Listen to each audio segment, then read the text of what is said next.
Hey, what's up? This is Vlad from Vlad TV, and you're watching Montreality. You know, I mess with them. We go way back.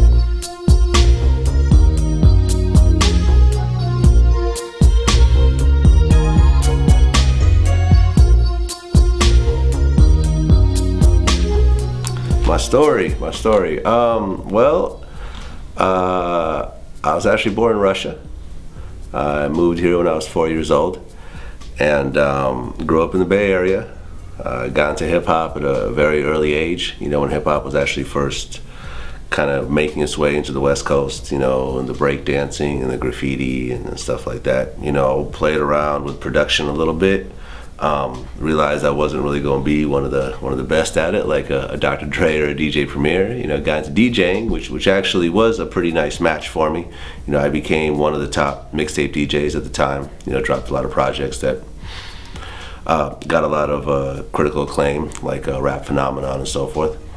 And that slowly kind of led into movies. Did a few documentaries like Ghost Ride the Whip, American Gangster for BET. And right around 2008, got into, launched Vlad TV as a YouTube channel. And over time, it just sort of built up into what it is today, which is one of the biggest hip hop sites in the world. I was actually a pretty good student. I was like kind of always in the gifted classes, always in AP classes, advanced placement classes. It kind of became boring at one point. I actually went to school at UC Berkeley and majored in computer science. So, school-wise, I was actually pretty good, but school wasn't really my thing. I didn't really like sitting in classrooms and listening to lectures. It was really, I was really more entrepreneurial since I was a little kid.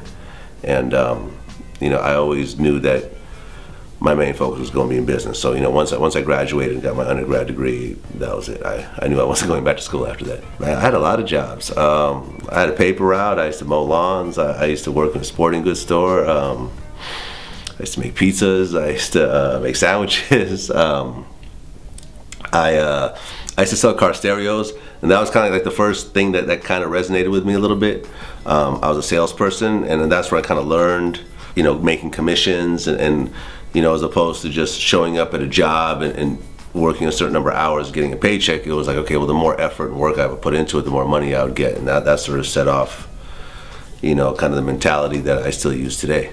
The key to success, I think there's a few things. I think number one is focus. To be able to really focus on something and really do it year after year after year and really get really good at it.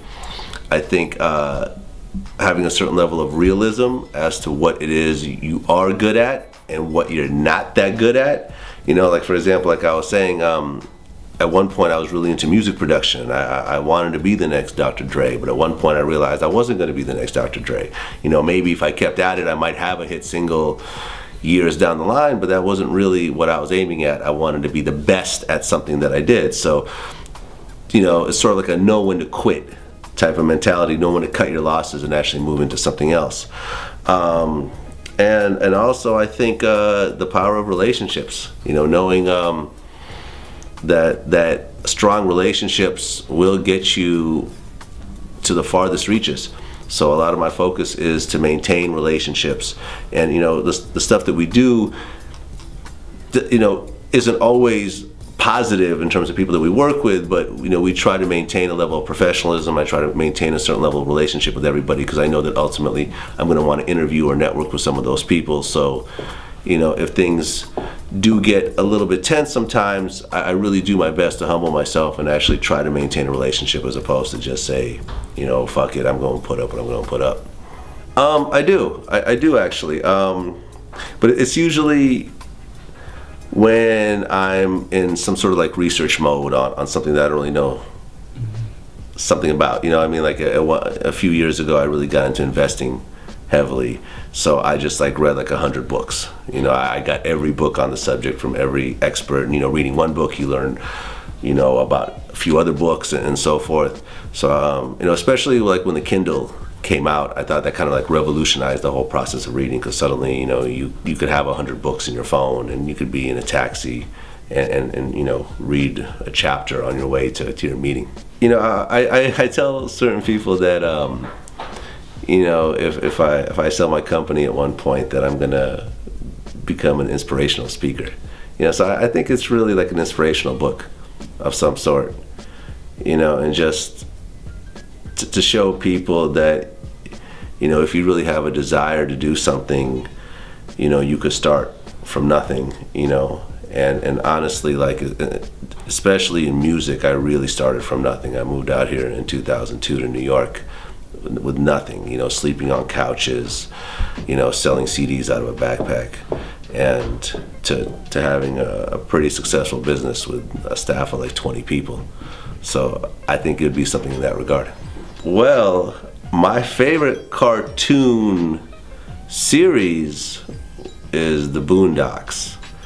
And I actually got lucky enough to be a character in the Boondocks. So I might have to say it's me, like the DJ Vlad character on the Boondocks, which I got to voice, and they made him look like me. It was probably my favorite character. But actually, I mean, just you know, all jokes aside, I really like a lot of the characters on the Boondocks. I think Thugnificent is a brilliant character. Uncle Ruckus is a brilliant character. Huey is a brilliant character. Just that whole cast. I'm a huge fan. I'd heard they're actually coming out with another series, another season, so I can't wait. Shout out to B.I.G., real hip hop. You feel me? B.I.G. Woo! Talk about old school. My favorite video game. I really like Civilization. I actually still play it. Like, I got this, you know, on the Xbox. You know, I found out they had it on the Xbox, so I could just, you know, when I have some downtime and I sort of want to refocus, I'll play a couple of games of Civilization, because it sort of puts you in a mind state of, you know, if you do certain things early and you let them develop over time, you could really become successful by letting time, you know, and hard work sort of play its role. And I really, you know, as I get older, I really have to think about that a lot, because when you're young, you think that tomorrow is never going to come, and you just want to just do everything the same day. And, you know, once you get older, you realize how time works and how it could work to your advantage. So, yeah, Civilization, very dope game. If you haven't played it, definitely go cop it. Yeah, I rapped a little bit. I was really whack. Like, I actually even performed a couple times. Thank God this was before the time of camera phones, because this would resurface and really haunt me.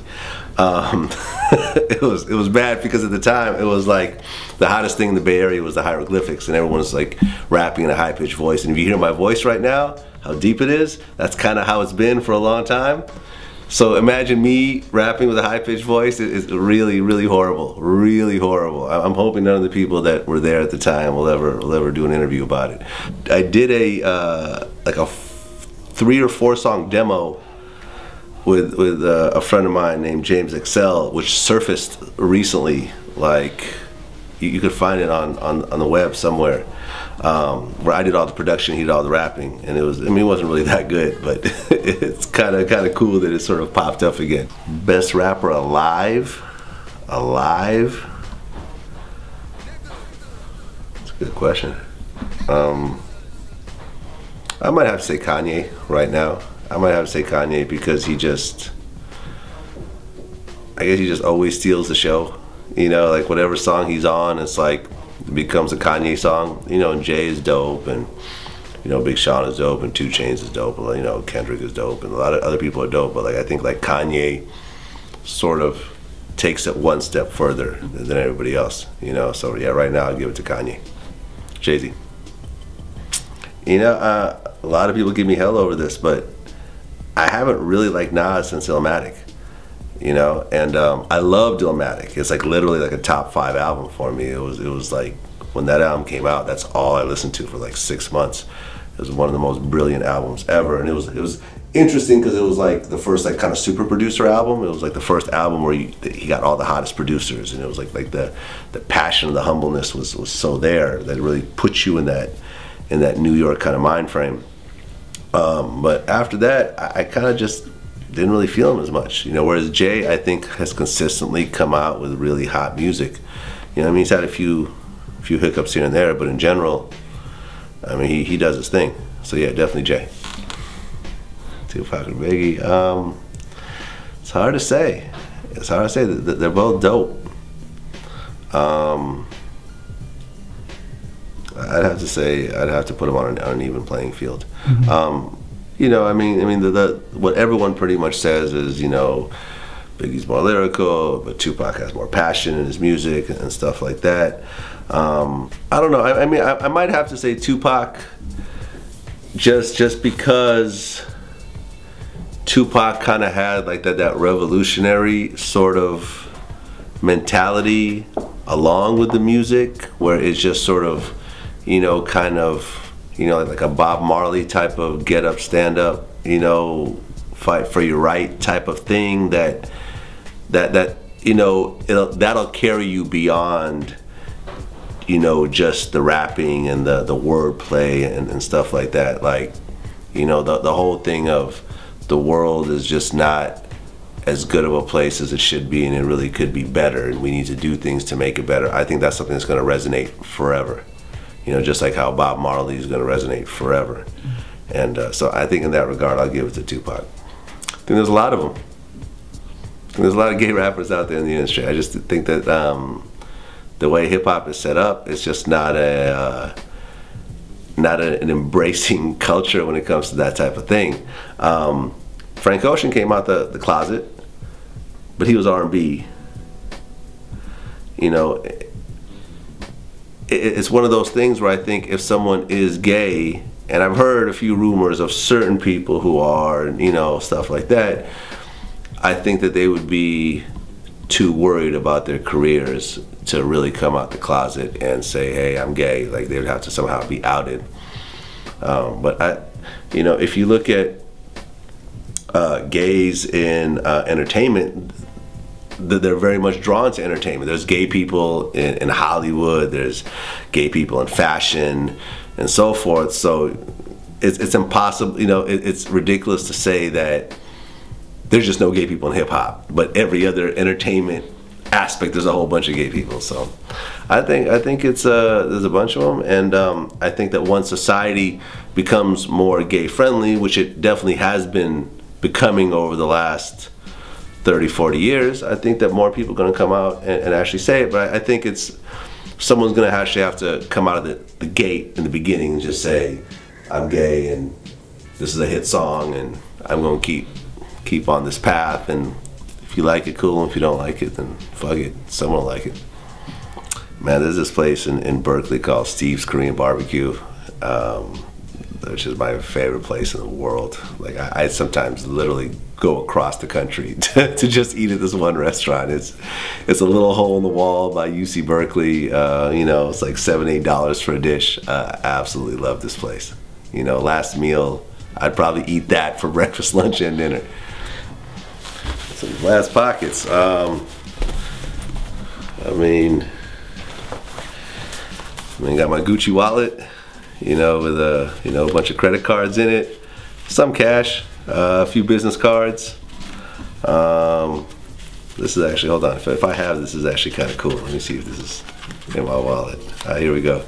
This is my hold on, making sure my address is not on here, but I got my medical marijuana card, you know. Shout out, you know, when I go to I spend a lot of time in California, so this helps out. My keys, spare battery for my Samsung, gotta have that. And that's pretty much it. Who's my hero? I got a few heroes. It really kind of depends on what you're talking about. Because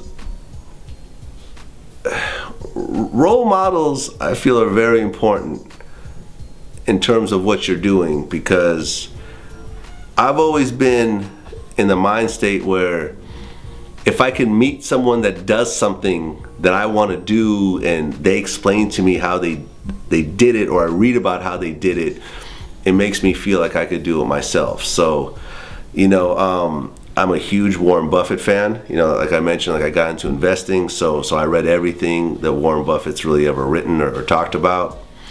So, I mean, that's definitely one of my heroes. I got to spend some time with Busta Rhymes last year, and he was explaining to me how for the last 10 years he would go to the studio every night, and after the studio he'd go to the club every night. And that was a huge influence on me, because I thought that I was king of the world at the time. You know, my business was popping, and I meet this guy who's much richer than I am, you know, and much more successful, and he's working 10 times as hard as I am. So Richard Branson, that's one of my heroes as well. You know, like the way he would set goals that were like unbelievably high and then fight to achieve those goals, and even if you don't actually meet the goals, you go a lot farther than setting low goals. You know, now he's got like Virgin Galactic, you know, he's building rocket ships to go off into space. Message to the youth is that the hard work really just pays off, man. I mean, you could really start from absolutely nothing. You could, you know, I moved with my family to this country with absolutely nothing, living in the slums, you know, no money in our pocket, to the point where, you know, I consider myself rich these days. You know, not by everyone's standards am I rich, but by my standards, based on where I came from and what I could do these days, I'm rich. And in the place where we are, anyone could do what it is that I did.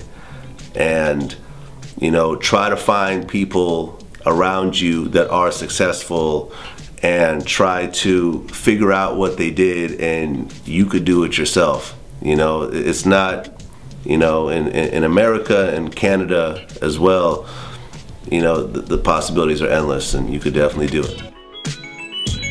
Montreality, baby.